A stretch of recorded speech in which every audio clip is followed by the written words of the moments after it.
Speaking of chanting, meditation, and the exact opposite, I had to sit around all day, and I want to talk about the pirate ship for a second. And, people tweeting me all day. The Huffington Post has come out with a story that says, Adam Carolla to Gavin Newsom, what's wrong with blacks and Latinos? That's it's not what I said to Gavin Newsom. I didn't bring up blacks and Latinos. He brought up blacks and Latinos. But let me now take this moment to talk to all the pussies that are out there trying to stir things up and turn me into a racist. I got news for you. Me saying parents should stick around and raise their children, me saying families and cultures should focus on education, it's not radical or revolutionary. It's the fucking truth. Now, you guys all want to line up behind cowards like Gavin Newsom and put your full support behind a guy who's doing what? For whom? What is he doing? All Gavin Newsom is doing is telling us the system is broken. By the way, you are the system, Gavin Newsom. You and all your fucking people are one big system, and it's broken. It's like the fucking crew chief saying, no, it's not the driver, it's the car. The car's broken. Well, you're the crew chief. Yeah, the car's broken. Well, fix the car. It's not the driver. Okay, it's not the driver. Then it's the system.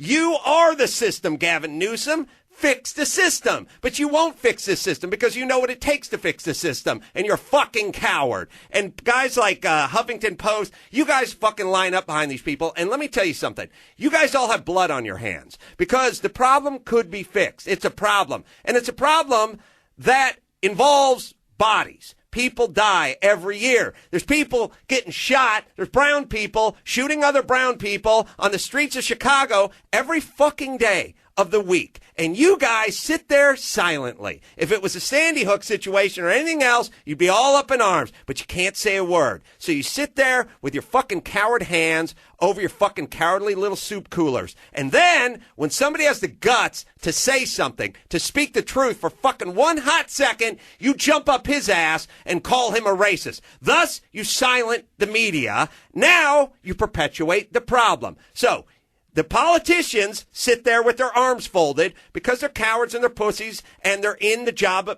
Their job is being reelected, not saving poor people, not helping poor people, not saving brown people, not saving kids from shooting kids or black on black crime or poverty. That's not their job. Their job is to get reelected. So they sit there. That's their job. I don't blame Gavin Newsom. Gavin's a nice guy who doesn't want to do shit and doesn't want to say a word because he wants to be reelected. And if he starts speaking his mind and he knows the truth, and by the way, Gavin Newsom, he comes from a broken family too. Right. His dad was the head counsel for Getty Oil.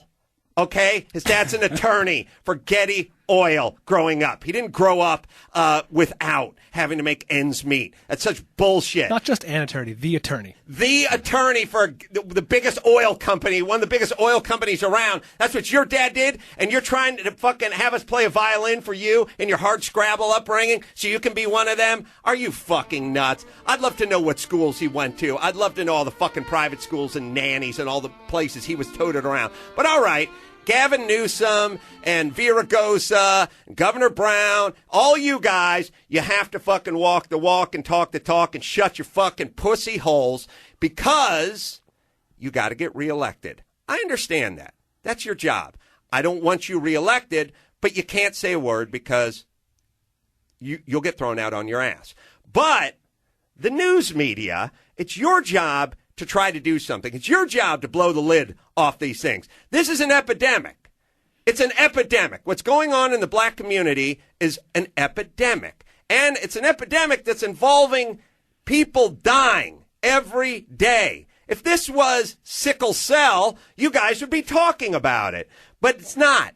It's a social issue. It involves family. It involves some judgment and some finger pointing. And you're not willing to do that because you're pussy cowards. You are willing to point fingers at me. You have no problem with that fucking finger. You'll point fingers at me all day long, but you won't point fingers where they belong, which is at these families. And consequently, kids are living in poverty. Generations are rolling over in poverty, and they're dying.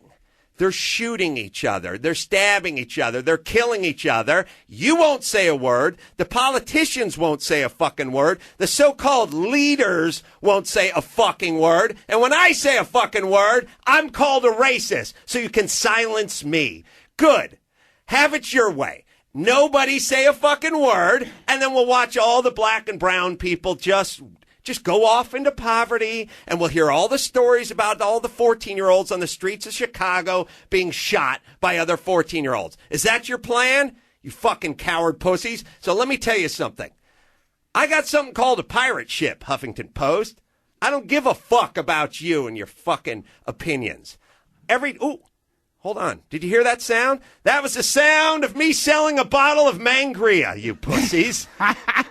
And what was that? That was the sound. That's after the guy finishes the Mangria and throws up. That was the sound of me selling another book. And that was the sound of another ticket being sold in another city I'm coming to sell out another theater and sell another 40 cases of Mangria, you fucking pussies. And if I was on radio and I was on TV, I would have to apologize. I have a program director in here right now getting me to apologize for what? Telling the truth? For telling a politician to do this fucking job? Who, by the way, a politician who brought up the topic. I did not bring it up to him. He brought it up. I told him, let's find the answer to this problem. I danced with him for 20 minutes, and he came up with nothing other than I've oversimplified things by suggesting dads should stick around and raise their kids. Good. I think that is a simple answer, and I think it's the most effective answer. But on the other hand, I'm a racist. I hate black people and Hispanic people. I don't have a problem with Jews. I don't have a problem with Japanese. I don't have a problem with many other cultures. I've just decided to focus on these two and take all my racist ire and direct it toward those two cultures. I don't know why I'm not hating Armenians. Oh, you get around to it. I get around to it. Yeah. I'm not taking my ire and directing it toward, I don't know, whatever Chris Maxipata is over there. Nope. Get a pad and pencil. Just focused on these two. So keep going, Huffington Post. Keep pointing fingers at people that speak out. Good job, media. Silence everyone who says there's a problem. Silence everyone who attempts to take these people and really earnestly get them out of poverty. To really earnestly try to look at the problem realistically, to look at the problem of violence, to look at the problem of education, to look at the socioeconomic problem. Someone who really honestly tries to take a look at this problem, you silence them by calling them a racist. You have the racist finger out all the time, but the finger you use for personal responsibility, that stays up your ass. That never leaves your asshole, you hypocritical pussies. Anyway, I guess they're on different hands. Thank you. Oh, yeah, different finger. Not the wifey different arm. hand. Right, Yeah. right arm, Not left the arm. Edie hand. All right. I have built a pirate ship. I know you guys would love to get a fucking boycott going. Go ahead, pussies. Get your boycott going. I own the fucking building. I own the building. I own the fucking mics. I own all of you. Oh, so now you think Row, you own motherfucker. people? I own everything. You can't do shit. See, you notice? You notice if I was on radio, they'd be going to CBS. We demand he apologize. Oh, if I was on Comedy Central, they go to Comedy Central. We demand he apologize. No one demands I apologize, but go ahead and try anyway, pussies. Have fun. That'll be the first 20 minutes I do on Sunday's show. Come on down, you fucking hypocritical pussies. I would like to hear what it would sound like if the program director asked him to apologize. Fuck you. I own you. Now finish breaking in my shoes and get down and give me 20. So, I built this pirate ship. When I'm done breaking in the shoes, will you apologize, please? I built the pirate ship for a reason, so that I could speak my mind / the truth and not have to worry about fake apologies, backpedaling, and being shut down, shit canned, and threatened out of existence by people who are trying to essentially make sure a group goes extinct. They really are. You're really doing nothing for these fucking people. You're standing around, you're watching them kill themselves, you're watching them shoot themselves, you're watching them drop out of school, you're doing nothing, and all you can do is judge anyone who pipes up and has an opinion about it. You are the problem. You want to do something? Let's go. But you don't want to do anything, and I understand why. Because you're scared. And the reason you're scared is you have a job. You speak up and you work for the Huffington Post, you're fucking fired. You don't have a pirate ship. I have a pirate ship, and I get to say whatever the fuck I want, and I just said it. And I want to thank all of you who listen and support this pirate ship, because without you, we got a dinghy, baby. And then I got to go back on to radio and listen to assholes force me to apologize. That's what it's going to sound like. So if you like this, you tell a friend, and you keep the pirate ship afloat. Thank you very much. Thank you. Thank you. Thank you. Fucking A. I'm going to cry. All right. Thanks, Ray. Inspired. Yeah.